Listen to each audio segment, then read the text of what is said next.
আসসালামু আলাইকুম, কেমন আছেন সবাই? আজকে আমি চটজলদি আলু পনির তৈরি করে দেখাবো। এই জন্য নিয়ে নিয়েছি পনির। এখন এই পনিরগুলোকে একটু লবণ হলুদ দিয়ে সুন্দর করে ডুবো তেলে ভেজে নেব।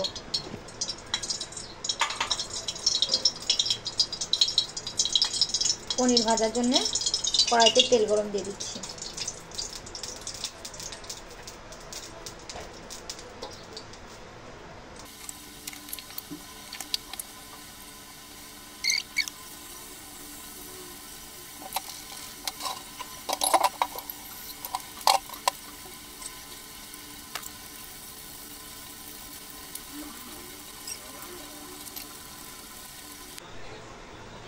আলু পনিরের জন্য আলু কিউব করে কেটে রেখেছিলাম।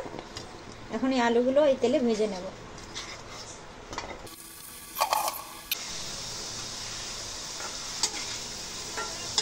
আলুগুলো ভাজি ভাজি হয়ে গেছে, এখন নামিয়ে নেব।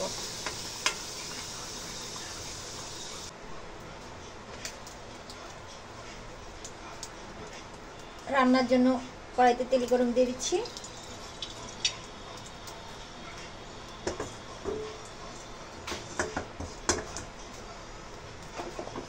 এখন কয়টা পেঁয়াজ কুচি ভেজে নেব।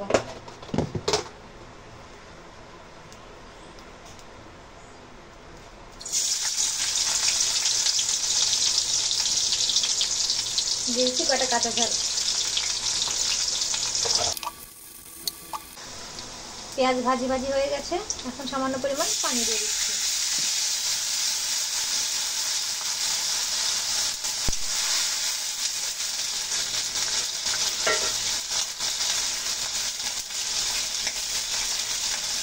এখন সামান্য পানি উতলিয়ে গেলে দিয়ে দেবো কিছু বাটা মশলা, একদম স্বল্প পরিমাণে আদা রসুন আর পেঁয়াজ বাটা।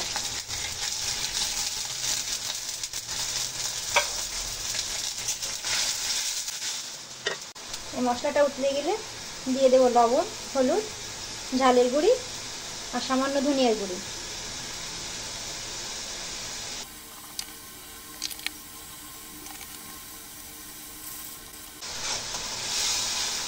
মশলা সুন্দর করে ভাজি ভাজি হয়ে গেছে, তেল ফুটে আসছে উপরে।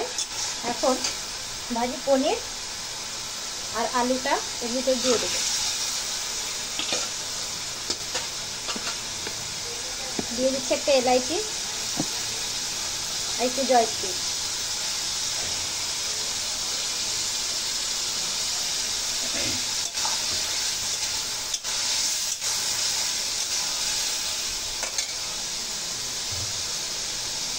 এর সঙ্গে দিয়ে দিচ্ছি কয়টা মটরশুঁটি। এখন ভালো করে কষিয়ে নিয়ে সামান্য পরিমাণ পানি দিয়ে দেবো।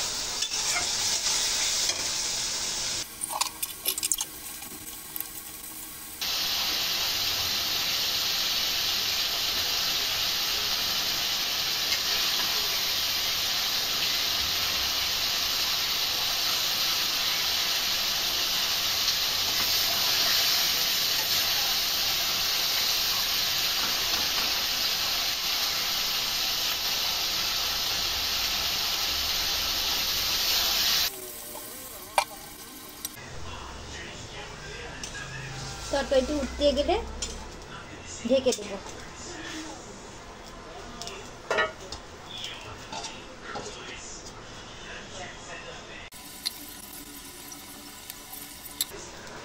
এখন সামান্য পরিমাণ একটু চিনি দিতে হবে।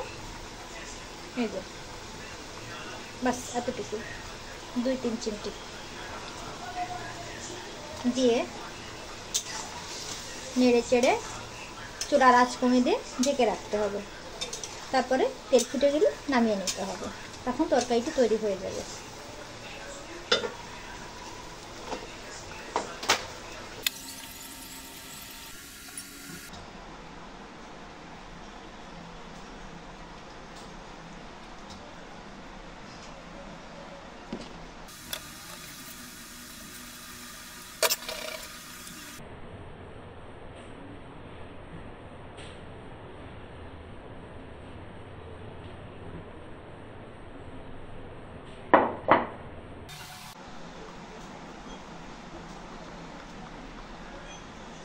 তরকারিটার উপর একটু জিরে আর গরম মশলা একসঙ্গে মিশিয়ে ভেজে গুঁড়ো করে রেখেছিলাম, ওটা দিয়ে দিচ্ছি। খেতে আরও সুস্বাদু হবে।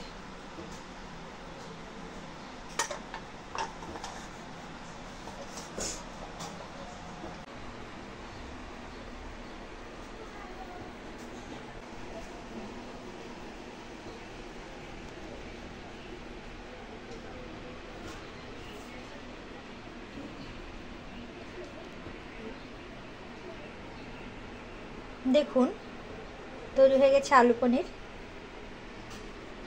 দেখতে দারুণ, খেতে অনেক সুস্বাদু। আপনারা এইভাবে তৈরি করে খেয়ে দেখতে পারেন।